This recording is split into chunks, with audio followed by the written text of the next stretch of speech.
प्रभु की स्तुति। आप इस चैनल को रोजाना देखकर एक साल में बाइबल पढ़ सकते हैं। कृपया सदस्यता लें। आज का धर्म ग्रंथ उत्पत्ति अध्याय 27। उत्पत्ति अध्याय 27।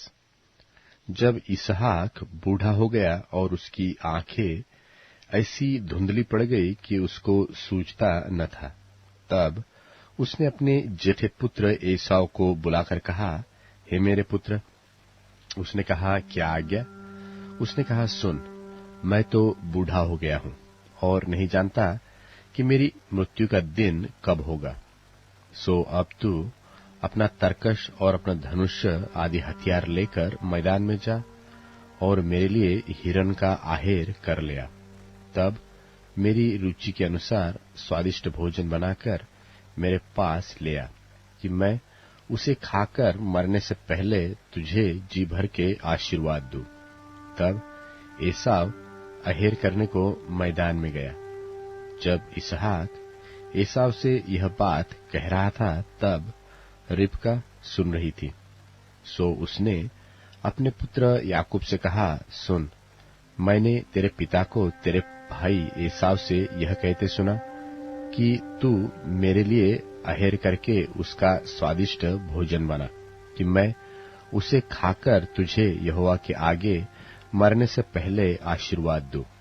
सो अब हे मेरे पुत्र, मेरी सुन और यह आज्ञा मान कि बकरियों के पास जाकर बकरियों के 2 अच्छे अच्छे बच्चे ले आ, और मैं तेरे पिता के लिए उसकी रुचि के अनुसार उनके मांस का स्वादिष्ट भोजन बनाऊंगी।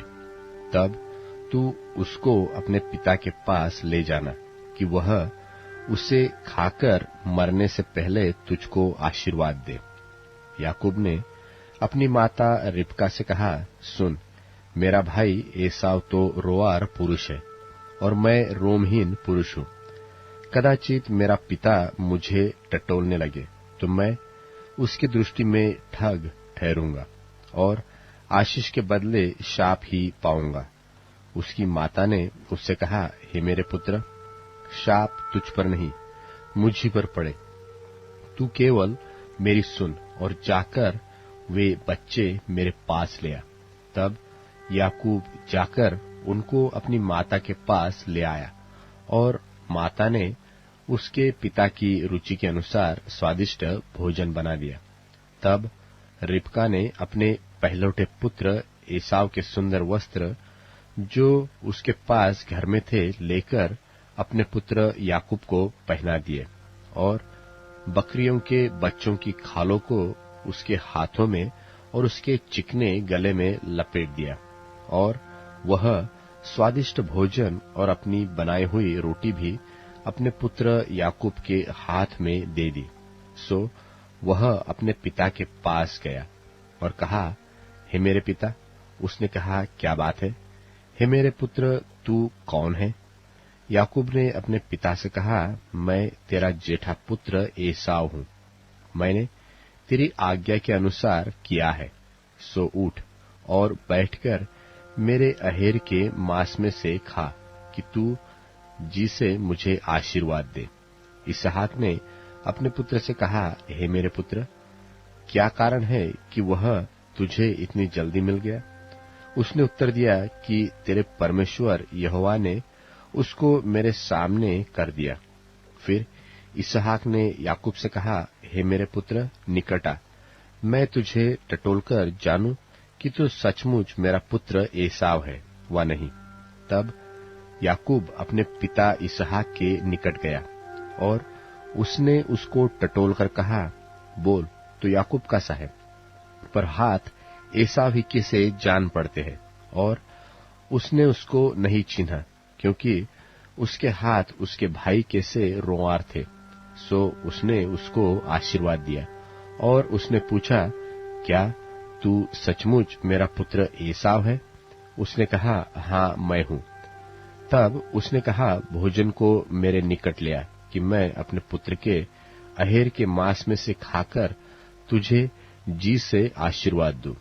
तब वह उसको उसके निकट ले आया और उसने खाया, और वह अब उसके पास दाखमधु भी लाया और उसने पिया।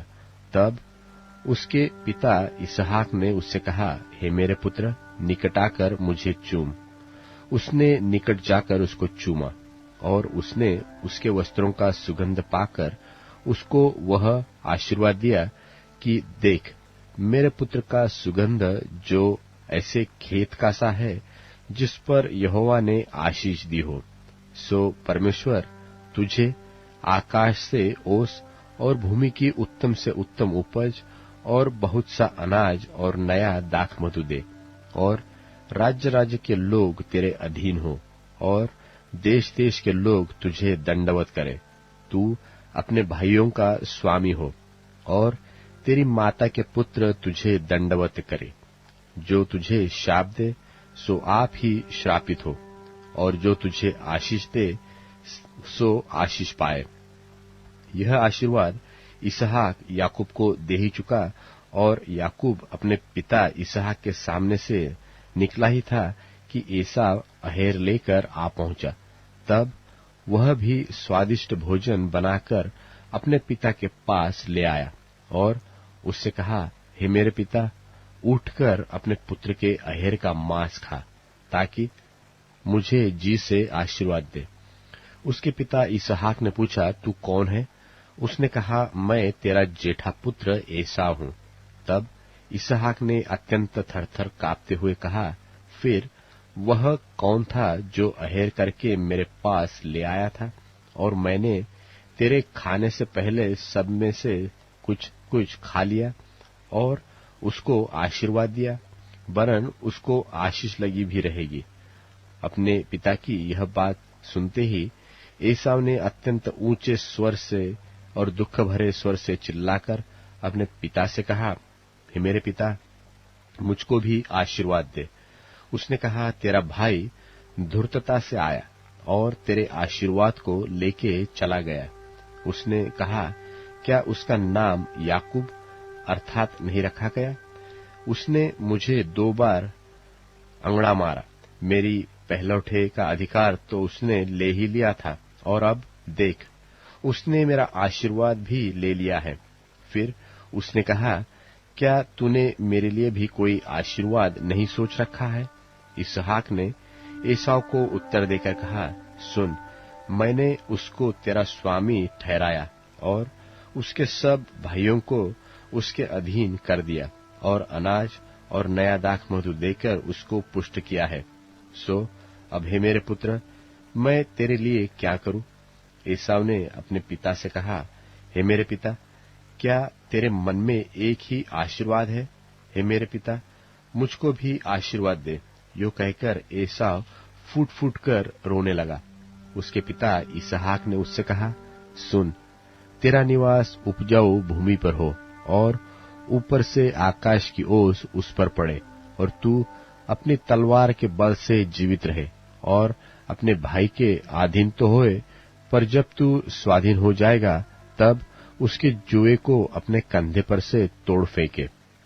एसाव ने तो याकूब से अपने पिता के दिए हुए आशीर्वाद के कारण बैर रखा। सो उसने सोचा कि मेरे पिता के अंतकाल का दिन निकट है, फिर मैं अपने भाई याकूब को घात करूंगा। जब रिबका को अपने पहलौठे पुत्र एसाव की ये बातें बताई गई, तब उसने अपने छोटे पुत्र याकूब को बुलाकर कहा, सुन, तेरा भाई एसाव तुझे घात करने के लिए अपने मन को धीरज दे रहा है। सो अब हे मेरे पुत्र, मेरी सुन, और हारान को मेरे भाई लाबान के पास भाग जा, और थोड़े दिन तक, अर्थात जब तक तेरे भाई का क्रोध न उतरे, तब तक उसी के पास रहना। फिर जब तेरे भाई का क्रोध तुझ पर से उतरे और जो काम तूने उससे किया है उसको वह भूल जाए, तब मैं तुझे वहां से बुलवा भेजूंगी। ऐसा क्यों हो कि एक ही दिन में मुझे तुम दोनों से रहित होना पड़े। फिर रिबका ने इसहाक से कहा, हित्ती लड़कियों के कारण मैं अपने प्राण से घिन करती हूँ। सो यदि ऐसी हित्ती लड़कियों में से जैसी इस देश की लड़कियां हैं, याकूब की भी एक को कहीं ब्याह ले, तो मेरे जीवन में क्या लाभ होगा? उत्पत्ति अध्याय 28। उत्पत्ति अध्याय 28। तब इसहाक ने याकूब को बुलाकर आशीर्वाद दिया और आज्ञा दी कि तू किसी कनानी लड़की को न ब्याह लेना। पद्दनराम में अपने नाना बतूएल के घर जाकर वहां अपने मामा लाबान की एक बेटी को ब्याह लेना, और सर्वशक्तिमान परमेश्वर तुझे आशीष दे और फुला फलाकर बढ़ाए, और तू राज्य राज्य की मंडली का मूल हो, और वह तुझे और तेरे वंश को भी इब्राहिम की सी आशीष दे कि तू यह देश जिसमें तू परदेशी होकर रहता है और जिसे परमेश्वर ने इब्राहिम को दे दिया था, उसका अधिकारी हो जाए। और इसहाक ने याकूब को विदा किया, और वह पद्दनराम को अरामी बतूएल के उस पुत्र लाबान के पास चला, जो याकूब और एसाव की माता रिबका का भाई था। जब इसहाक ने याकूब को आशीर्वाद देकर पद्दनराम को भेज दिया कि वह वहीं से पत्नी ब्याह लाए, और उसको आशीर्वाद देने के समय यह आज्ञा भी दी कि तू किसी कनानी लड़की को ब्याह न लेना। और याकूब माता पिता की मानकर पद्दनराम को चल दिया। तब एसाव यह सब देख के और यह भी सोचकर कि कनानी लड़कियां मेरे पिता इसहाक को बुरी लगती है, इब्राहिम के पुत्र इश्माएल के पास गया, और इश्माएल की बेटी महलत को, जो नबायोत की बहन थी, ब्याह कर अपनी पत्नियों में मिला लिया। सो याकूब बेरशेबा से निकलकर हारान की ओर चला, और उसने किसी स्थान में पहुंचकर रात वहीं बिताने का विचार किया, क्योंकि सूर्य अस्त हो गया था। सो उसने उस स्थान के पत्थरों में से एक पत्थर ले अपना तकिया बनाकर रखा और उसी स्थान में सो गया।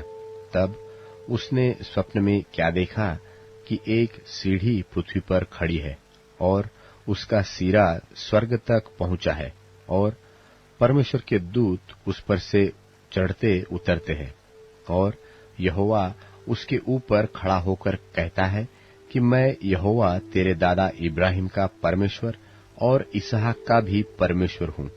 जिस भूमि पर तू पड़ा है उसे मैं तुझको और तेरे वंश को दूंगा, और तेरा वंश भूमि की धूलि के किनकों के समान बहुत होगा, और पश्चिम पूरब उत्तर दक्षिण चारों ओर फैलता जाएगा, और तेरे और तेरे वंश के द्वारा पृथ्वी के सारे कुल आशीष पाएंगे। और सुन, मैं तेरे संग रहूंगा, और जहां कहीं तू जाए वहां तेरी रक्षा करूंगा, और तुझे इस देश में लौटा ले आऊंगा। मैं अपने कहे हुए को जब तक पूरा न करूं, तब तक तुझको न छोड़ूंगा। तब याकूब जाग उठा और कहने लगा, निश्चय इस स्थान में यहोवा है, और मैं इस बात को न जानता था। और भय खाकर उसने कहा, यह स्थान क्या ही भयानक है, यह तो परमेश्वर के भवन को छोड़ और कुछ नहीं हो सकता, वरन यह स्वर्ग का फाटक ही हो सकता है। भोर को याकूब तड़के उठा और अपने तकिए का पत्थर लेकर उसका खंबा खड़ा किया और उसके सिर पर तेल डाल दिया, और उसने उसका नाम बेतेल रखा, पर उस नगर का नाम पहले लूज था। और याकूब ने यह मन्नत मानी कि यदि परमेश्वर मेरे संग रहकर इस यात्रा में मेरी रक्षा करे और मुझे खाने के लिए रोटी और पहनने के लिए कपड़ा दे, और मैं अपने पिता के घर में कुशल क्षेम से लौट आऊं, तो यहोवा मेरा परमेश्वर ठहरेगा, और यह पत्थर जिसका मैंने खंबा खड़ा किया है परमेश्वर का भवन ठहरेगा, और जो कुछ तू मुझे दे उसका दशमांश मैं अवश्य ही तुझे दिया करूंगा। मत्ती रचित सुसमाचार 27वां अध्याय। जब भोर हुई तो सब महायाजकों और लोगों के पुरनियों ने यीशु के मार डालने की सम्मति की, और उन्होंने उसे बांधा और ले जाकर पिलातुस हाकिम के हाथ में सौंप दिया। जब उसके पकड़वाने वाले यहूदा ने देखा कि वह दोषी ठहराया गया है, तो वह पछताया और वे 30 चांदी के सिक्के महायाजकों और पुरनियों के पास फेर लाया और कहा, मैंने निर्दोषी को घात के लिए पकड़वाकर पाप किया है। उन्होंने कहा, हमें क्या, तू ही जान। तब वह उन सिक्कों को मंदिर में फेंक कर चला गया और जाकर अपने आप को फांसी दी। महायाजकों ने उन सिक्कों को लेकर कहा, इन्हें भंडार में रखना उचित नहीं, क्योंकि यह लोहू का दाम है। सो उन्होंने सम्मति करके उन सिक्कों से परदेशियों के गाड़ने के लिए कुम्हार का खेत मोल ले लिया। इस कारण वह खेत आज तक लोहू का खेत कहलाता है। तब जो वचन यिर्मयाह भविष्यद्वक्ता के द्वारा कहा गया था वह पूरा हुआ कि उन्होंने वे 30 सिक्के अर्थात उस ठहराए हुए मूल्य को, जिसे इस्राएल की संतान में से कितनों ने ठहराया था, ले लिए, और जैसे प्रभु ने मुझे आज्ञा दी थी वैसे ही उन्हें कुम्हार के खेत के मूल्य में दे दिया। जब यीशु हाकिम के सामने खड़ा था तो हाकिम ने उससे पूछा कि क्या तू यहूदियों का राजा है? यीशु ने उससे कहा, तू आप ही कह रहा है। जब महायाजक और पुरनिये उस पर दोष लगा रहे थे तो उसने कुछ उत्तर नहीं दिया। इस पर पिलातुस ने उससे कहा, क्या तू नहीं सुनता कि ये तेरे विरोध में कितनी गवाहियां दे रहे हैं? परंतु उसने उसको एक बात का भी उत्तर नहीं दिया। यहां तक कि हाकिम को बड़ा आश्चर्य हुआ। और हाकिम की यह रीति थी कि उस पर्व में लोगों के लिए किसी एक बंधुए को, जिसे वे चाहते थे, छोड़ देता था। उस समय बरअब्बा नाम उन्हीं में का एक नामी बंधुआ था। सो जब वे इकट्ठे हुए तो पिलातुस ने उनसे कहा, तुम किसको चाहते हो कि मैं तुम्हारे लिए छोड़ दूं, बरअब्बा को या यीशु को जो मसीह कहलाता है? क्योंकि वह जानता था कि उन्होंने उसे डाह से पकड़वाया है। जब वह न्याय की गद्दी पर बैठा हुआ था तो उसकी पत्नी ने उसे कहला भेजा कि तू उस धर्मी के मामले में हाथ न डालना, क्योंकि मैंने आज स्वप्न में उसके कारण बहुत दुख उठाया है। महायाजकों और पुरनियों ने लोगों को उभारा कि वे बरअब्बा को मांग लें और यीशु को नाश कराएं। हाकिम ने उनसे पूछा कि इन दोनों में से किसको चाहते हो कि तुम्हारे लिए छोड़ दूं? उन्होंने कहा, बरअब्बा को। पिलातुस ने उनसे पूछा, फिर यीशु को जो मसीह कहलाता है क्या करूं? सब ने उससे कहा, वह क्रूस पर चढ़ाया जाए। हाकिम ने कहा, क्यों, उसने क्या बुराई की है? परंतु वे और भी चिल्ला चिल्ला कर कहने लगे, वह क्रूस पर चढ़ाया जाए। जब पिलातुस ने देखा कि कुछ बन नहीं पड़ता, परंतु इसके विपरीत हुल्लड़ होता जाता है, तो उसने पानी लेकर भीड़ के सामने अपने हाथ धोए और कहा, मैं इस धर्मी के लोहू से निर्दोष हूं, तुम ही जानो। सब लोगों ने उत्तर दिया कि इसका लोहू हम पर और हमारी संतान पर हो। इस पर उसने बरअब्बा को उनके लिए छोड़ दिया और यीशु को कोड़े लगवाकर सौंप दिया कि क्रूस पर चढ़ाया जाए। तब हाकिम के सिपाहियों ने यीशु को किले में ले जाकर सारी पलटन उसके चहुं ओर इकट्ठी की और उसके कपड़े उतारकर उसे किरमिजी बागा पहनाया और कांटों का मुकुट गूंथकर उसके सिर पर रखा और उसके दाहिने हाथ में सरकंडा दिया और उसके आगे घुटने टेक कर उसे ठट्ठे में उड़ाने लगे कि हे यहूदियों के राजा नमस्कार, और उस पर थूका और वही सरकंडा लेकर उसके सिर पर मारने लगे।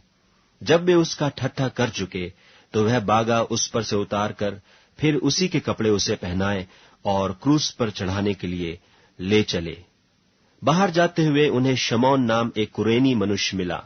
उन्होंने उसे बेगार में पकड़ा कि वह उसका क्रूस उठा ले चले, और उस स्थान पर जो गुलगुता नाम की जगह अर्थात खोपड़ी का स्थान कहलाता है पहुंचकर उन्होंने पित्त मिलाया हुआ दाखरस उसे पीने को दिया, परंतु उसने चखकर पीना न चाहा।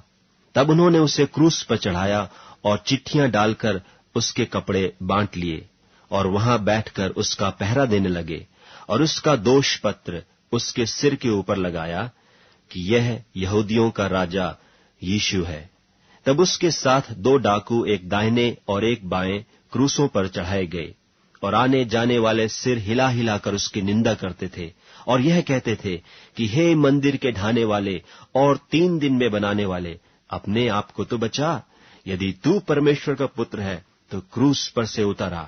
इसी रीति से महायाजक भी शास्त्रियों और पुरनियों समेत ठट्ठा कर करके कहते थे कि इसने औरों को बचाया और अपने आप को नहीं बचा सकता।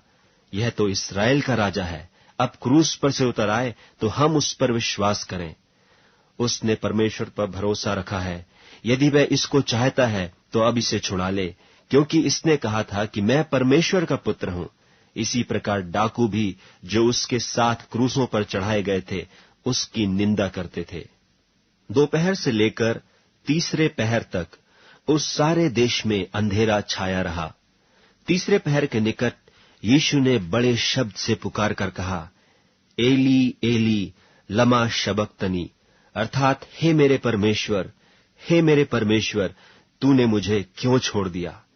जो वहां खड़े थे उनमें से कितनों ने यह सुनकर कहा, वह तो एलिय्याह को पुकारता है। उनमें से एक तुरंत दौड़ा और स्पंज लेकर सिरके में डुबोया और सरकंडे पर रखकर उसे चुसाया। औरों ने कहा, रह जाओ, देखें एलिय्याह उससे बचाने आता है कि नहीं। तब यीशु ने फिर बड़े शब्द से चिल्लाकर प्राण छोड़ दिए, और देखो मंदिर का पर्दा ऊपर से नीचे तक फटकर 2 टुकड़े हो गया, और धरती डोल गई, और चट्टानें तड़क गईं, और कब्रें खुल गईं, और सोए हुए पवित्र लोगों की बहुत लोथें जी उठीं। और उसके जी उठने के बाद वे कब्रों में से निकलकर पवित्र नगर में गए और बहुतों को दिखाई दिए। तब सूबेदार और जो उसके साथ यीशु का पहरा दे रहे थे भूइंडोल और जो कुछ हुआ था देखकर अत्यंत डर गए और कहा, सचमुच यह परमेश्वर का पुत्र था। वहां बहुत सी स्त्रियां जो गलील से यीशु की सेवा करती हुई उसके साथ आई थीं, दूर से यह देख रही थीं। उनमें मरियम मगदलीनी और याकूब और योसेस की माता मरियम और जब्दी के पुत्रों की माता थीं। जब सांझ हुई तो यूसुफ नाम अरमतियाह का एक धनी मनुष्य, जो आप ही यीशु का चेला था, आया। उसने पिलातुस के पास जाकर यीशु की लोथ मांगी।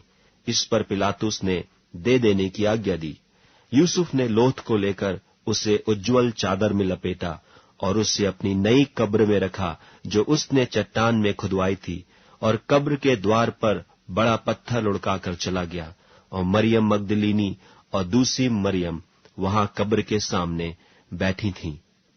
दूसरे दिन, जो तैयारी के दिन के बाद का दिन था, महायाजकों और फरीसियों ने पिलातुस के पास इकट्ठे होकर कहा, हे महाराज, हमें स्मरण है कि उस भरमाने वाले ने अपने जीते जी कहा था कि मैं 3 दिन के बाद जी उठूंगा। सो आज्ञा दे कि तीसरे दिन तक कब्र की रखवाली की जाए, ऐसा न हो कि उसके चेले आकर उसे चुरा ले जाएं और लोगों से कहने लगें कि वह मरे हुओं में से जी उठा है।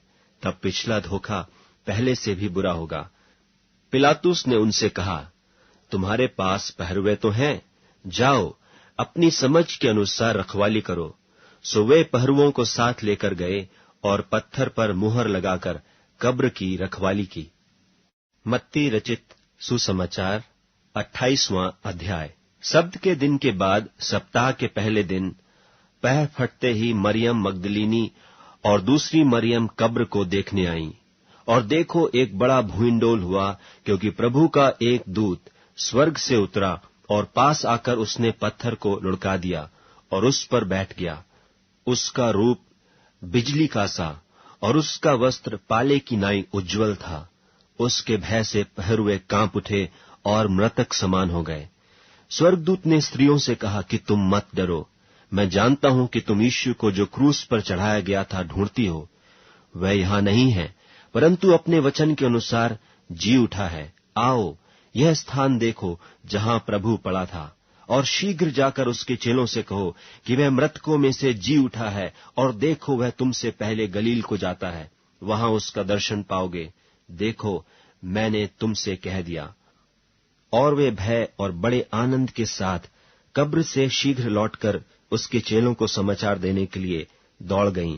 और देखो, यीशु उन्हें मिला और कहा, सलाम। और उन्होंने पास आकर और उसके पांव पकड़कर उसको दंडवत किया। तब यीशु ने उनसे कहा, मत डरो, मेरे भाइयों से जाकर कहो कि गलील को चले जाएं, वहां मुझे देखेंगे। वे जा ही रही थीं कि देखो, पहरुओं में से कितनों ने नगर में आकर पूरा हाल महायाजकों से कह सुनाया। तब उन्होंने पुरनियों के साथ इकट्ठे होकर सम्मति की और सिपाहियों को बहुत चांदी देकर कहा कि यह कहना कि रात को जब हम सो रहे थे तो उसके चेले आकर उसे चुरा ले गए।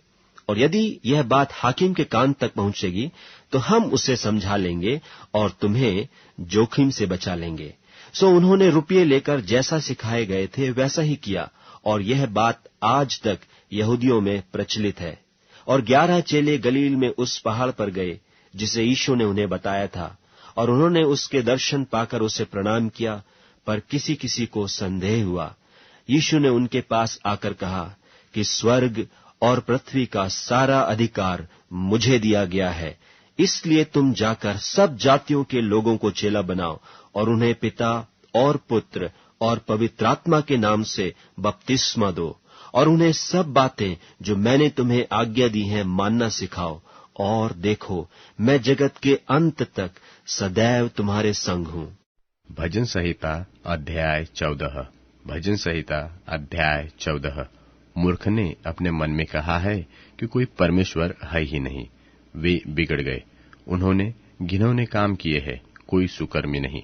परमेश्वर ने स्वर्ग में से मनुष्यों पर दृष्टि की है कि देखे कोई बुद्धिमान, कोई परमेश्वर का खोजी है या नहीं। वे सब के सब भटक गए, वे सब भ्रष्ट हो गए, कोई सुकर्मी नहीं, एक भी नहीं। क्या किसी अनर्थकारी को कुछ भी ज्ञान नहीं रहता? जो मेरे लोगों को ऐसे खा जाते हैं जैसे रोटी, और परमेश्वर का नाम नहीं लेते। वहां उन पर भय छा गया, क्योंकि परमेश्वर धर्मी लोगों के बीच निरंतर रहता है।